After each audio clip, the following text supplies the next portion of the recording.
secara baru, terutama di wilayah-wilayah padat penduduk seperti Jakarta ini. Bahkan hampir bisa dipastikan setiap tahun itu ada kejadian kebakaran, terutama di permukiman padat penduduk. Nah, bagaimana sebetulnya ya mitigasi di masyarakat terkait dengan kebakaran ini? Kita akan berbincang bersama dengan petugas pemadam kebakaran DKI Jakarta, Pak Marwanto. Selamat malam, Pak Marwanto. Selamat malam, Mbak Luna.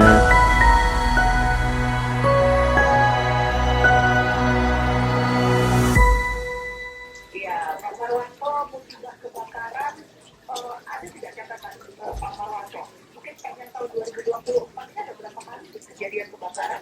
Ya, kalau kejadian kebakaran di DKI Jakarta itu lebih dari 1.000 kali ya dalam 1 tahun ini. Nah, 1.000 kali lebih banyak banget, Mbak. Jadi memang kejadian kebakaran ini lebih banyak dialami di masyarakat ya, di pemukiman. Baik itu pemukiman padat ataupun pemukiman yang tertata pun juga demikian. Itu juga banyak kejadian. Walaupun juga ada kejadian-kejadian beberapa kejadian di bangunan tinggi, itu juga pernah terjadi seperti itu. Itu Mbak. Betul. Evaluasi dari Dinas Karma sendiri apa yang dievaluasi? Penyebab yang sering terjadi atau yang menjadi penyebab kebakaran itu karena apa? Ya, jadi secara statistik menurut data ada kejadian kebakaran dari tahun-tahun sebelumnya, tahun 2004, memang mayoritas kejadian kebakaran di Jakarta itu adalah disebabkan karena listrik. Nah, karena listrik. Kemudian juga karena adanya kompor. Kemudian ada hal-hal lain lah, seperti membakar sampah. Kemudian juga anak-anak yang bermain, gitu. Itu juga menjadi penyebab kebakaran. Yang memang mayoritas kejadian kebakaran itu hampir lebih dari 60 atau 70% itu memang disebabkan karena listrik. Ini yang menjadi penyebab kebakaran di DKI Jakarta. Begitu. Nah, ini yang cukup menarik nih, Mbak Luna, karena masyarakat itu kan melihat kalau ada kejadian kebakaran itu diakibatkan karena konsleting listrik. Nah, gampangnya kan seperti itu ya, konsleting listrik. Padahal secara secara sistem ini, kalau di rumah kita logikanya kalau terjadi konsleting listrik itu listrik udah langsung akan padam karena PLN sudah menyediakan MCB gitu kan. Nah, yang terjadi itu adalah sebenarnya banyak hal. Salah satunya adalah kelebihan beban. Jadi adanya penggunaan kabel-kabel yang tidak standar, kemudian beban arus yang diberikan kepada kabel tersebut terhadap peralatan yang digunakan itu cukup tinggi, yang dia tidak mampu menahan. Nah, itu menjadi istilahnya overload ya, seperti itu, overload kabelnya, sehingga kabelnya ikut terbakar. Kemudian juga karena colokan-colokan yang bertumpuk nih, Mbak Luna nih.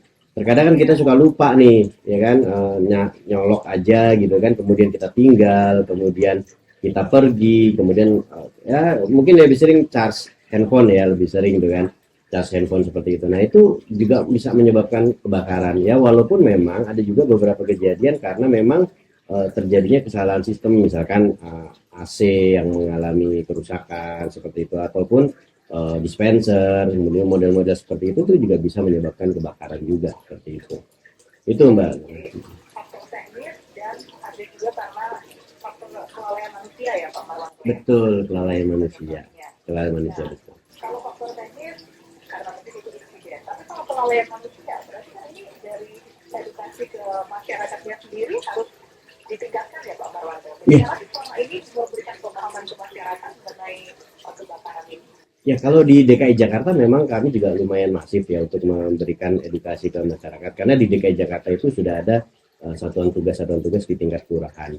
Kemudian pendidikan ataupun pelatihan kebakaran secara sederhana yang bisa dilakukan oleh masyarakat apabila itu menjadi ada satu kejadian, mereka bisa melakukan upaya awal. Tapi yang lebih penting kan adalah upaya pencegahan.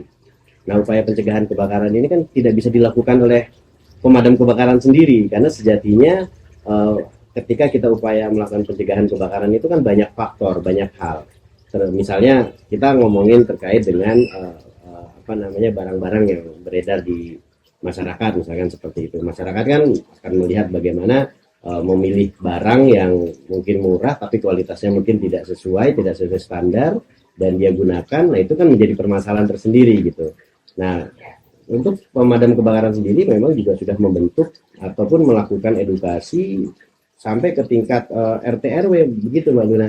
Ya walaupun memang belum secara keseluruhan edukasi tersebut bisa terpapar karena kan banyak hal, misalkan masyarakat yang diundang itu tingkat kehadirannya itu juga seperti apa. Jadi banyak hal lah seperti itu.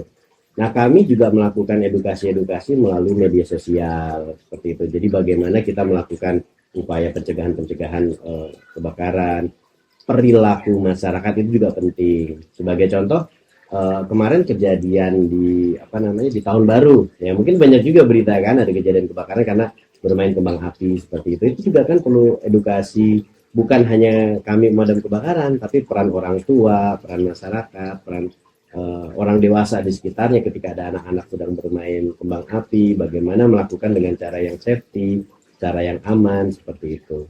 Kemudian kami juga sudah masuk ke tingkat-tingkat sekolah. Ya, tingkat-tingkat sekolah kami juga melakukan edukasi. Kenapa? Karena ketika anak-anak usia sekolah itu diberikan edukasi, biasanya lebih mudah menangkap, gitu kan, mudah teringat seperti itu. Dan yang penting juga sebenarnya Mbak Luna adalah masyarakat itu paling tidak mampu untuk melakukan upaya pemadaman awal. Salah satunya yaitu bisa memiliki apa lah gitu ya, alat pemadam api ringan. Paling nggak seperti itu, karena alat yang paling mudah ujung tombak pemadaman itu sejatinya ada di masyarakat, bukan ada di pemadam kebakaran. Maksudnya bagaimana? Karena ketika kita terjadi satu kejadian kebakaran awal, siapa sih yang bisa melakukan upaya pemadaman? Ya orang yang terdekat dengan kebakaran. Makanya idealnya kalau di pemukiman padat begitu apa? Satu RT ada satu akar atau bagaimana Pak? nah, kalau kita bicara ideal adalah satu rumah minimal satu apart. Satu rumah. Satu rumah iya betul, karena kan ya itu tadi ketika ada kejadian kebakaran misalnya nih kita sedang masak di rumah gitu ya. Kemudian kita lupa terjadi kebakaran. Tetangga belum tentu tahu, tapi kita yang ada di dalam rumah sendiri itu kan tahu ada kejadian kebakaran. Makanya kalau kita berbicara kebakaran itu kan berbicara waktu. Semakin cepat kita melakukan upaya pemadaman, maka tingkat kerugian, tingkat kerusakan itu semakin menurun. Tetapi ketika kita tidak mampu melakukan upaya pemadaman di tingkat awal, maka tingkat kerugiannya itu luar biasa. Itu sangat-sangat cepat sekali. Yang mungkin masyarakat belum memahami adanya pertumbuhan api itu ketika terjadi kebakaran, ini secara teori maupun secara fakta ya Mbak Luna di lapangan gitu ya, itu waktunya kurang dari 5 menit itu api itu sudah tidak akan bisa kita kendalikan di tingkat awal Mbak Luna. Maka memang peran masyarakat itu sangat penting di ya kurang lebih sekitar 2 sampai 3 menit awal itu untuk melakukan upaya pemadaman. Betul, golden time-nya. Atau kalau kita istilahnya tahapan flash over-nya itu bisa terjadi dalam kurun waktu selama itu. Baik, apalagi di pemukiman padat penduduk ya yang perkampungan yang ini ya apa namanya berlingkuran begitu Pak. Iya betul. Iya betul, kayak kejadian kemarin kan yang di Kemayoran seperti itu kita bisa lihat bagaimana kejadiannya sebelumnya di Manggarai, kemudian di Mangga 2 seperti itu. Ya seperti itu ya Mbak Luna. Baik, kalau begitu ini menjadi pelajaran berharga untuk kita semua. Kali seperti ini kan tidak hanya di Jakarta, tapi mengambil pelajaran dari kasus-kasus kebakaran di Jakarta. Kita ambil hikmahnya begitu ya di daerah-daerah manapun namanya permukiman padat itu pasti juga di kota-kota besar manapun pasti banyak ya Pak Mawan. Betul. Harus menjadi perhatian. Jadi perhatian kita bersama. Dan memang bukan hanya peran pemadam kebakaran, tapi seluruh stakeholder yang ada memiliki peran dalam upaya pencegahan kebakaran. Seperti itu Mbak Luna. Baik, Pak Marwanto, terima kasih untuk informasinya yang sudah sama-sama Mbak Luna. Sukses buat Anda. Amin. Terima kasih. Selamat malam. Pria demikian tadi berbicara bersama petugas pemadam kebakaran di Jakarta, Pak Marwanto, tentang mitigasi bencana kebakaran. Dan topik ini merupakan kebersamaan kita di segmen Kepongan Metro Jaya.